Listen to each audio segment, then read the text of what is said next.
नमस्कार। रटाने नहीं, सिखाने, भाषा कौशल में दक्ष बनाने और श्रेष्ठ साहित्य का रसास्वादन कराने के उद्देश्य से हिंदी की डिजिटल कक्षा में पुण्यपाल सिंह बुंदेला की ओर से आपका स्वागत है। आज हम सुप्रसिद्ध एकांकीकार डॉक्टर राम कुमार वर्मा द्वारा लिखित आत्मकथा मेरे जीवन के कुछ चित्र पढ़ेंगे। जिन अच्छाइयों के कारण कोई श्रेष्ठ व्यक्ति उन्नति के शिखर पर पहुंचता है, आत्मकथा जैसी विधा पढ़कर से हम अच्छे से सीख सकते हैं और अपनी प्रगति का मार्ग उन अच्छाइयों के कारण प्रशस्त कर सकते हैं। यह पाठ सहायक वाचन का द्रुत पठन का पाठ है। इसमें तेज गति से पढ़कर समझने की कला सिखाने के लिए यह पाठ है। व्याख्या नहीं की जाएगी। पाठ को 3 छोटे छोटे भागों में पढ़कर प्रश्न पूछे जाएंगे। प्रश्न पुस्तक के अभ्यास प्रश्नों के अतिरिक्त भी होंगे। तो तैयार हो जाइए ध्यान से पढ़ने और अपनी समझने की कला की परीक्षा करने के लिए। आरंभ करते हैं मेरे जीवन के कुछ चित्र। यह आत्मकथा लेखक डॉक्टर राम कुमार वर्मा।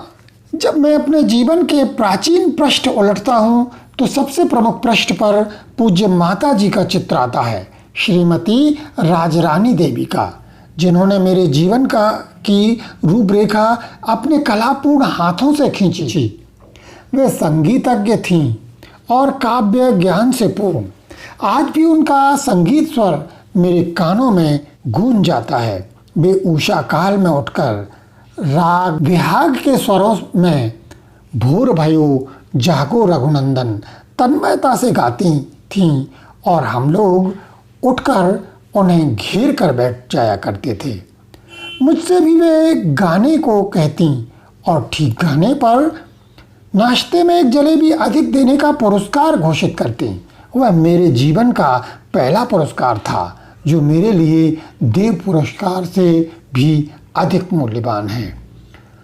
उनके काव्य ज्ञान का प्रभाव मेरे सबसे बड़े भाई श्री रघुवीर प्रसाद जी पर भी पड़ा था, जो ब्रज भाषा में कविता लिखने की रुचि रखती थी। मेरी माता जी खड़ी बोली को देश भाषा मानती थी और उसी में कविता लिखने को कहती थी। यद्यपि ब्रज भाषा भी उन्हें प्रिय थी, मैंने खड़ी बोली पसंद की। जब मैं कविता लिखकर मात्राएं गिना करता था तो उन्होंने कहा, बच्चे मात्राएं गिनेगा या भाव लिखेगा। उन्होंने प्रत्येक छंद के लिए एक एक राग निर्धारित कर उसी राग के स्वर में कविताएं लिखने को कहा, जिससे मात्राओं में कभी भूल न हो सकी। उनके द्वारा सिखाए हुए छंदों की अलग अलग तानें मुझे आज भी याद हैं, किंतु वे नहीं हैं। बचपन में प्रतियोगिता मुझे विशेष प्रिय रही।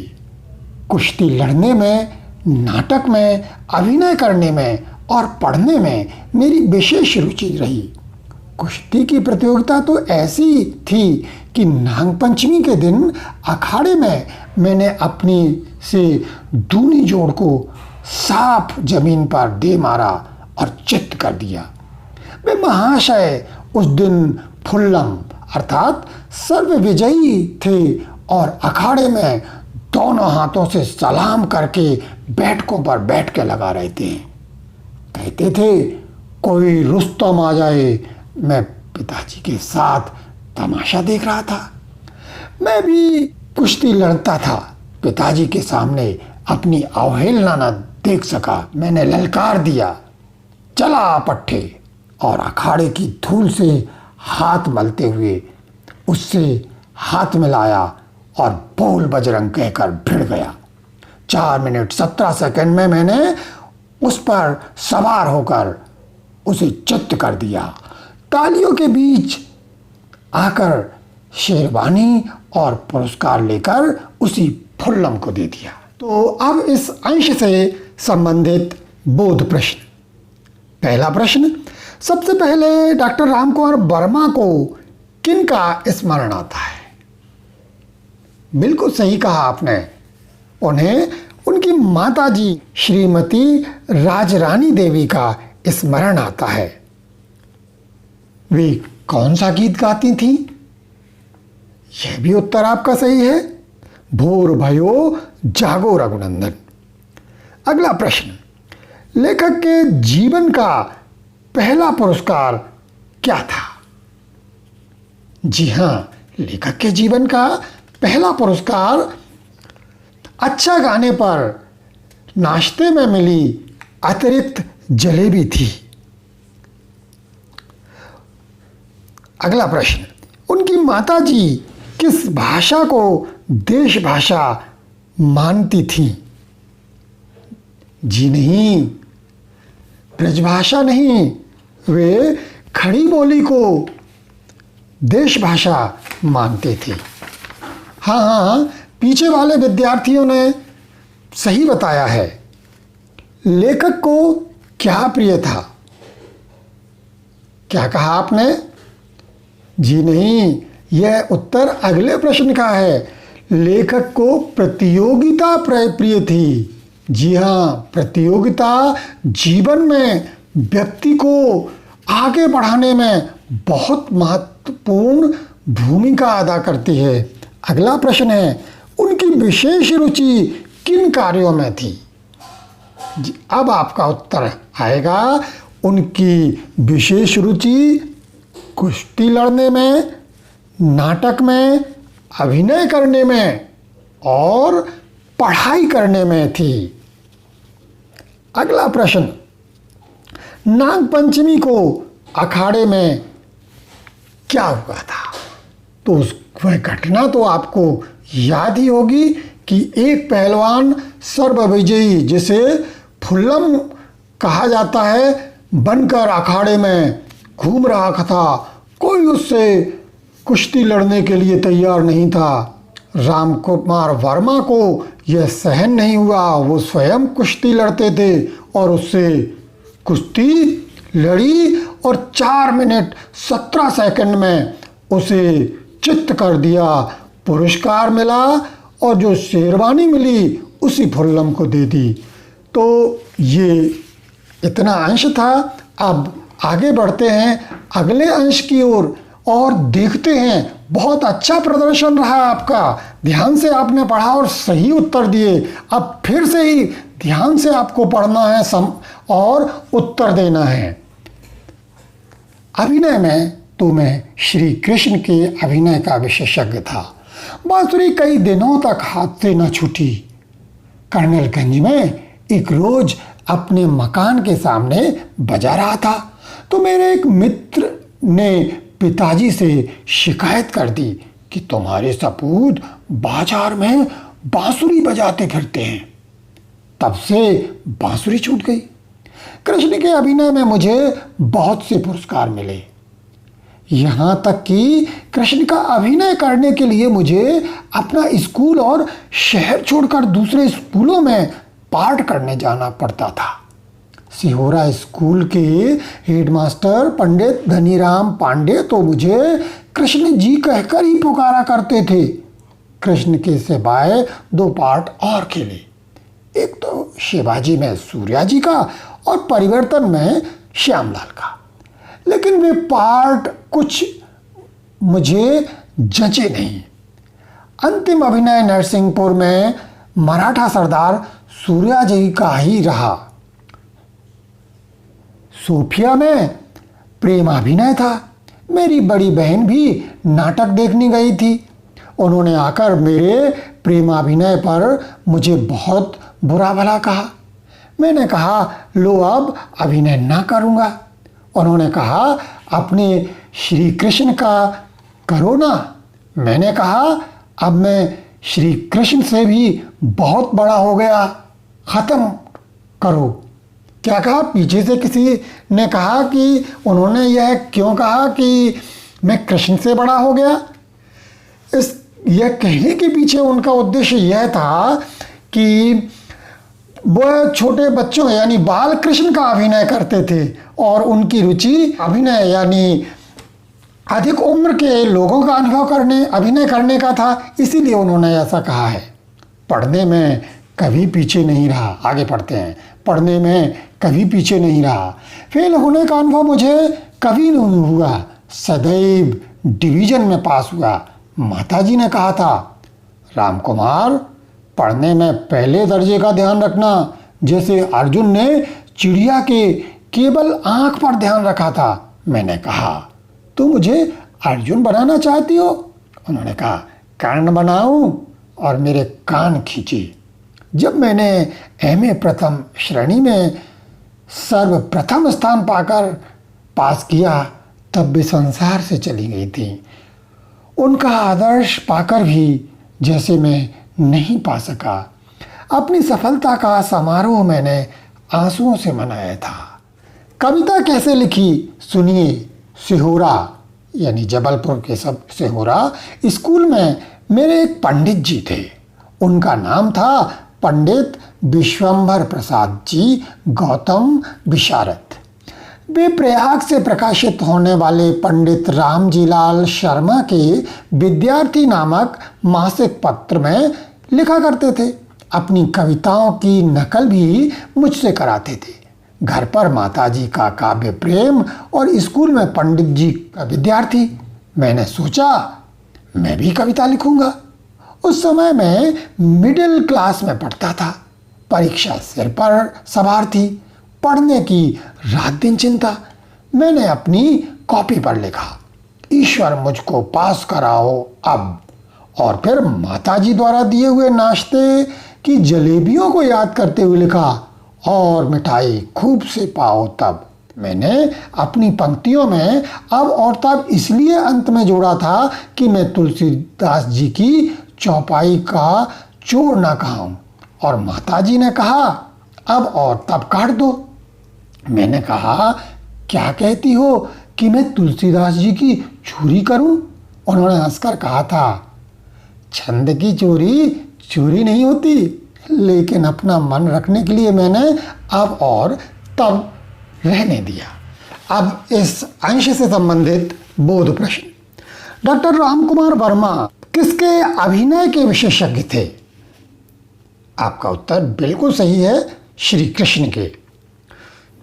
उन्होंने श्री कृष्ण के अतिरिक्त और किन किन के अभिनय किए थे? जी हाँ, श्री कृष्ण के अतिरिक्त डॉक्टर रामकुमार ने शिवाजी में सूर्या जी का, परिवर्तन में श्यामलाल का ये अभिनय किए थे और सोफिया में प्रेमाभिनय भी किया था।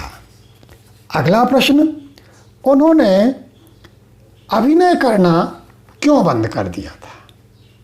हाँ, सोफिया में प्रेमाभिनय था। उनकी बड़ी बहन देखकर आई थी और उनकी बड़ी बहन ने बुरा भला कहा था। इसी कारण उन्होंने अभिनय करना बंद कर दिया था। अब अगला प्रश्न है, डॉक्टर रामकुमार वर्मा ने सबसे पहली कौन सी कविता की पंक्तियाँ लिखी थीं? हाँ बताएं। ईश्वर मुझको पास कराओ अब, और मिठाई खूब सी खाओ तब। अगला प्रश्न, डॉक्टर रामकुमार वर्मा ने अब और तब क्यों नहीं हटाया? हाँ, उनकी माताजी ने तो कहा था कि छंद की चोरी चोरी नहीं होती, किंतु रामकुमार वर्मा ने सोचा कि मैं तुलसीदास जी की चौपाइयों का चोर ना कहलाऊं, इसीलिए अपना मन रखने के लिए उन्होंने अब और तब नहीं हटाया। तो ये यहाँ तक का अंश पूरा हो गया। अब पाठ का अंतिम अंश पढ़ते हैं। असहयोग आंदोलन में मैंने भाग लिया। तब पिताजी मंडला सीपी में एक्स्ट्रा असिस्टेंट कमिश्नर थे। मैं नरसिंहपुर में था। सन 1921 की बात है। नागपुर कांग्रेस ने असहयोग आंदोलन का प्रस्ताव पास किया था। शौकत अली ने नरसिंहपुर आकर स्कूल छोड़ने के लिए कहा। मैंने सभा से उठकर ही प्रण किया कि मैंने स्कूल छोड़ दिया। तब मैं 10वें दर्जे अर्थात कक्षा में था। 6 रुपये स्कॉलरशिप मिलता था और क्लास में प्रथम आने के कारण मॉनिटर था। पिताजी मंडला से आए। मेरे भविष्य की एक्स्ट्रा असिस्टेंट कमिश्नरी का चित्र खींचकर उन्होंने पुनः स्कूल जाने को कहा। मैं नहीं गया। वे नाराज हुए। मैंने कहा, आपकी कोर्ट में आऊं तो मुझे आजीवन कारावास दे दीजिए। उन्होंने कहा, अभी लो, और अपना बेंत मंगवाया। मैंने 72 घंटे का उपवास किया और स्कूल जाने से बच गया। उन दिनों जुलूस राष्ट्रीय झंडे को लेकर निकलता था। गाने के नए नए गीतों की आवश्यकता पड़ती थी। मैंने लिखा, नहीं डरेंगे, नहीं डरेंगे तोपों से, तलवारों से, नहीं डरेंगे लेश मात्र भी भीषण कारागारों से। उसी समय देश सेवा कविता के लिए कानपुर के श्री बेनी माधव खन्ना की 51 रुपये पुरस्कार वाली घोषणा निकली। पिताजी आए हुए थे। उन्होंने मुझसे व्यंग्य में कहा, छोटे गांधी जी से कहो देश सेवा पर कविता लिखें।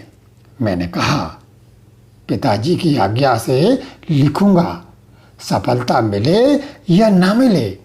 इस समय इनकी आज्ञा न्याय युक्त है। पिछली बार नहीं थी। मैंने बिना किसी को बताए कविता लिखकर भेज दी। मेरे बड़े भाई ने कविता देखने की इच्छा प्रकट की। मैंने कहा, संशोधन ना कीजिएगा। उन्होंने पूछा, क्यों? मैंने कहा, यदि पुरस्कार मुझे मिला तो सारा श्रेय आप लेंगे। उन्होंने कहा, आहा, जैसे पुरस्कार जनाब को मिल ही जाएगा। 3 महीने बाद सूचना मिली कि मुझे पुरस्कार मिल गया। मैं माताजी के पास आया तो उन्होंने कहा था, मुझे गर्व है कि मेरा एक लड़का देश सेवा में तनमन से काम कर रहा है। मुझे याद है उस दिन पिताजी ने मेरे लिए खद्दर का एक कोट बनवाया था। आज न पिताजी हैं और न माताजी। वे कहानियाँ भी भूलती जा रही हैं। आज आपके अनुरोध ने मुझे बीती बातें याद करा दी हैं। उस जीवन और इस जीवन में कोई साम्य नहीं। डॉक्टर राम कुमार वर्मा। तो अब इस गद्यांश से संबंधित प्रश्न, असहयोग आंदोलन का प्रस्ताव कब पारित हुआ था? जी हाँ, आपका उत्तर बिल्कुल सही है। सन 1921 की कानपुर कांग्रेस में असहयोग आंदोलन का प्रस्ताव पारित हुआ था। हाँ, आप अपना प्रश्न पूछें। देखिए, आपका प्रश्न यही है ना कि शौकत अली साहब ने स्कूल छोड़ने के लिए क्यों कहा था? तो गांधी जी का जो असहयोग आंदोलन था उसका उद्देश्य ये था, इतिहास में आपने सामाजिक विज्ञान में पढ़ा ही होगा कि उनका उद्देश्य ये था कि अंग्रेजी सरकार की जो भी व्यवस्थाएं हैं उनका असहयोग इस ढंग से किया जाए कि अंग्रेज़ों को भारत में रहना मुश्किल पड़ जाए। अंग्रेज़ों के उन दिनों स्कूल थे, विद्यालय थे, तो इसी कारण उन्होंने कहा था कि विद्यार्थी भी विद्यालयों को, कॉलेजों को छोड़ दें। और इसी बात से प्रभावित होकर डॉक्टर राम कुमार वर्मा ने प्रण लिया था कि वह विद्यालय छोड़ देंगे, और उन्होंने छोड़ भी दिया था। उन्होंने देश सेवा कविता किन परिस्थितियों में लिखी और उसका क्या परिणाम हुआ? जब देश सेवा पर कविता लिखने हेतु 51 रुपये के पुरस्कार की घोषणा हुई तो डॉक्टर राम कुमार वर्मा के पिताजी ने कहा कि व्यंग्य से कहा कि छोटे गांधी जी से कहो कि देश सेवा पर कविता लिखे। पिताजी की उस चुनौती को उन्होंने स्वीकार किया और कविता लिखी और उन्हें पुरस्कार भी मिला। तो इस तरह से यह पाठ यहीं पर समाप्त होता है, किंतु अभी बात समाप्त नहीं हुई है। आप भी अपने जीवन के अंश को आत्मकथा के रूप में लिख सकते हैं और महापुरुषों के आत्मकथाएं आप पढ़ें, उनसे प्रेरणाएं ग्रहण करें। साथ में आत्मकथा क्या होती है, इस पाठ को पढ़कर आपको यह पता चल गया होगा। तो आत्मकथा क्या है और प्रमुख आत्मकथा लेखकों के नाम लिखना भी आपका काम है। आपसे विदा लेने का समय आ गया है। नमस्कार।